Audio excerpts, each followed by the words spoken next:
Welcome. Today we're jumping straight into Mark chapter 6. A really packed chapter, lots going on. Definitely. We want to unpack the key events, Yeah. maybe find some surprising bits, and just really get into what Mark is showing us here. Sounds good. It covers quite a range. Jesus in his hometown, sending out the disciples, Right, then that really intense story about John the Baptist. and two huge miracles back to back, feeding the 5,000 and walking on water. So let's start at the beginning.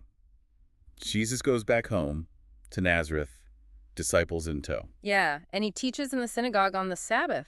Familiar ground, you'd think. And initially people were impressed, right? The text says they were amazed. His wisdom, the miracles. They acknowledged something's happening. They do, but it flips so quickly. They ask, where did this man get all this? What's this wisdom, these miracles? But then it turns, Yeah. isn't this the carpenter? Exactly. Isn't this Mary's son, brother of James, Joseph, Judas, Simon? Aren't his sisters here? It's that, we know this guy attitude. And the source says they took offense at him. That local connection actually became a barrier. It's a powerful point, isn't it? How knowing someone's ordinary background can make it hard to accept the extraordinary in them. Leads right into that famous line from Jesus. Only in his hometown, among his relatives, and in his own house is a prophet without honor. He saw it happening right there. And look at the consequence. Mark says he could not do any miracles there. That's pretty stark. It is, except it notes laying hands on a few sick people. It suggests their lack of faith somehow limited the expression of his power in that setting, In Jesus' reaction, he was amazed at their lack of faith. He was surprised by them. which really underlines that interaction, between divine power and human reception. So after that, he moves on, teaching elsewhere, village to village. Okay, so from that kind of rejection, he shifts focus, calls the 12, Right, he gathers the apostles and sends them out, but not alone. 2 by 2. Practical support, I guess. And shared witness, yeah. And he gives them specific authority over evil spirits, delegating his mission. But the packing list, or lack thereof, is what always gets me. It's really something.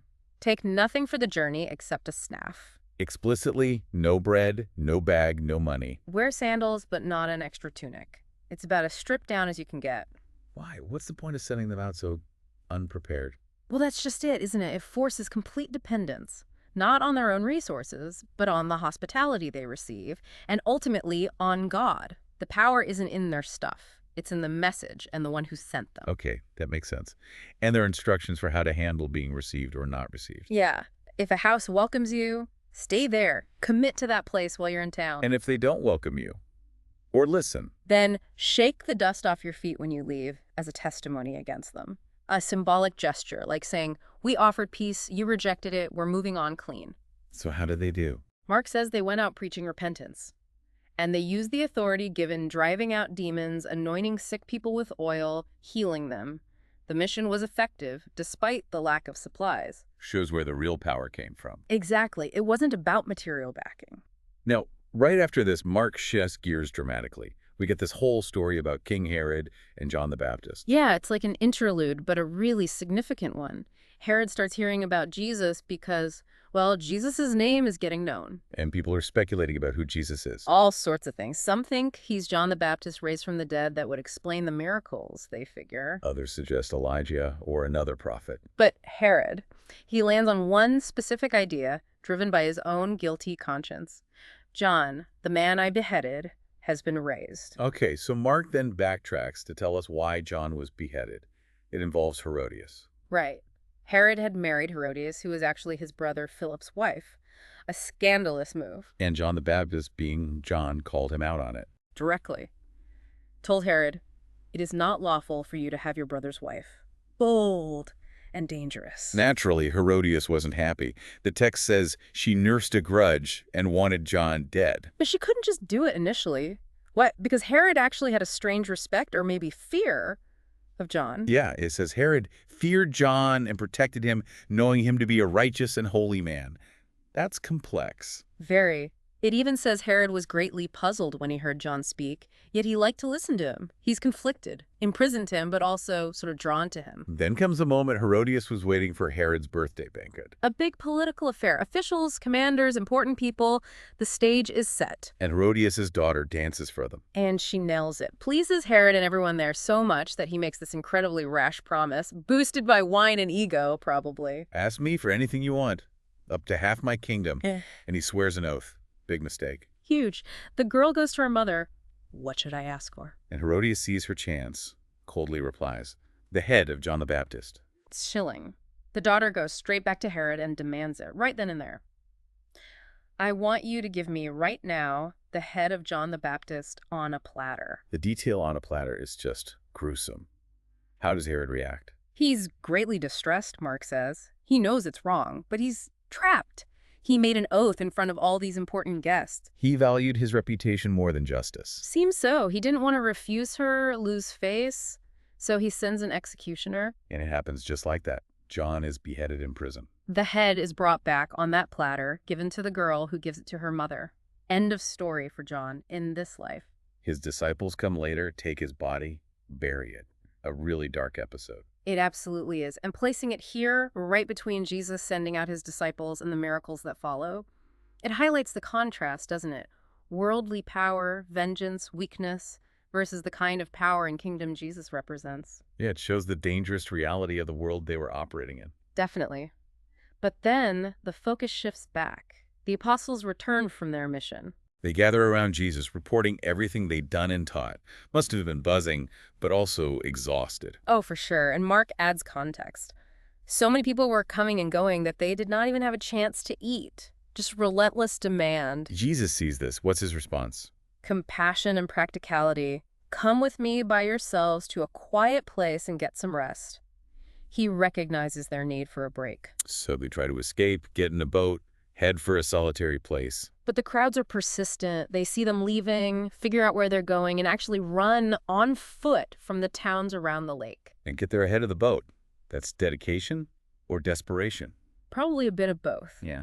And when Jesus lands and sees this massive crowd waiting, his reaction is key. Not annoyance. No. Compassion. Because they were like sheep without a shepherd, he sees their deeper need. So he just starts teaching them many things. Puts his own rest aside. Okay, but the day gets late. They're in a remote place. The disciples get practical again. Right. They say, it's late. Send the people away so they can go find food and lodging. Makes perfect sense. But Jesus throws them a curveball. Completely. You give them something to eat. You could just imagine their reaction. They immediately do the math. That would take, 8 months of a man's wages. Yeah, an astronomical sum. They're basically saying, are you kidding? Are we supposed to foot the bill for this massive crowd? It highlights the impossibility from their perspective. So Jesus brings it back to basics. What do you actually have? Go check. And they find what they have, which isn't much. 5 loaves and 2 fish. Barely a snack for one person, let alone thousands. But Jesus takes it. He has the people sit down and organize groups on the grass, hundreds, 50s. It emphasizes the scale. The miracle itself, he takes the loaves and fish. Looks up to heaven, gives thanks, breaks the bread, gives it to the disciples to hand out, same with the fish. And the outcome. They all ate and were satisfied. Not just a little bit, but fully satisfied. And the leftovers detail, amazing. Yeah. 12 basketfuls. 1 for each disciple, perhaps. A sign of absolute abundance, overflowing provision from scarcity. And the crowd size. 5,000 men, Mark specifies. So with women and children, it was likely far, far more. A staggering miracle. What's key here is Jesus' compassion, but also involving the disciples, right? They bring the food, they distribute it, they collect leftovers. Exactly. They participate in the miracle. It's a lesson in divine provision that they experience firsthand, even if, as we'll see, it doesn't fully sink in immediately. The contrast with the 8 months' wages shows just how beyond human means this was. Okay, so right after this incredible event, no pause, Jesus basically makes the disciples get in the boat. Yeah, sends them ahead to Bethsaida while he dismisses the huge crowd. He needs to manage the aftermath. And once the crowd is gone, He goes up on a mountainside, alone, to pray. That pattern, again, intense ministry followed by solitary prayer. so evening comes. The disciples are out on the lake struggling. Straining at the oars, it says, because the wind was against them. Hard work, going nowhere fast, Jesus is on land watching them. Then, in the dead of night, the fourth watch. So super early morning, maybe 3 to 6 a.m. He comes to them, walking on the water. Can you imagine seeing that? In the dark, on a stormy lake? Their reaction is predictable. Pure terror. They think it's a ghost. They cry out. They all saw him and were terrified. Jesus' response is immediate. Take courage. It is I. Don't be afraid. Standard divine appearance stuff almost. Reassurance. He gets in the boat. And the wind dies down. Just stops. Now, you'd think they'd be relieved, maybe amazed, but understanding now. But Mark says they were completely amazed. Why? This is the crucial part Mark adds. For they had not understood about the loaves. Their hearts were hardened. That connection is vital. Even after witnessing the impossible feeding of thousands just hours before, demonstrating power over matter, they didn't connect the dots. They couldn't grasp that the same person could also command the wind and waves. So hardened hearts here isn't necessarily like moral evil, but a lack of understanding, a failure to truly perceive who he was. That seems to be Mark's point.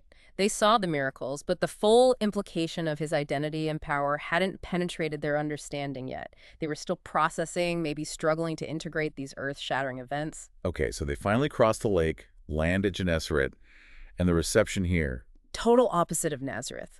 Instantly, people recognize Jesus as soon as he gets out of the boat. And the reaction is overwhelming. Yeah, people start running everywhere, telling others, carrying the sick on mats to wherever they heard he was. It's this incredible wave of desperate faith. You bring the sick right into the marketplaces, laying them out in public, and their request Is so simple yet profound. They begged just to touch even the edge of his cloak, believing that even minimal contact held power. and the result. All who touched him were healed. Universal healing. Total contrast to the limited miracles in his hometown. It shows what happens when faith, even desperate faith, meets his power. Wow.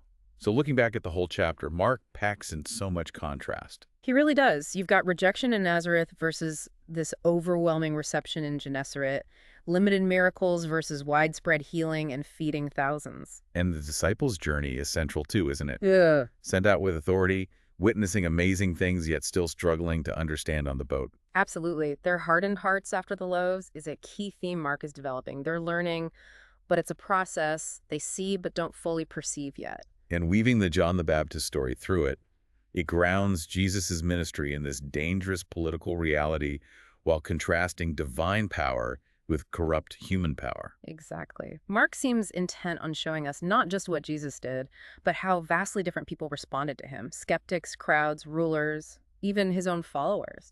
It reveals as much about them as it does about Jesus.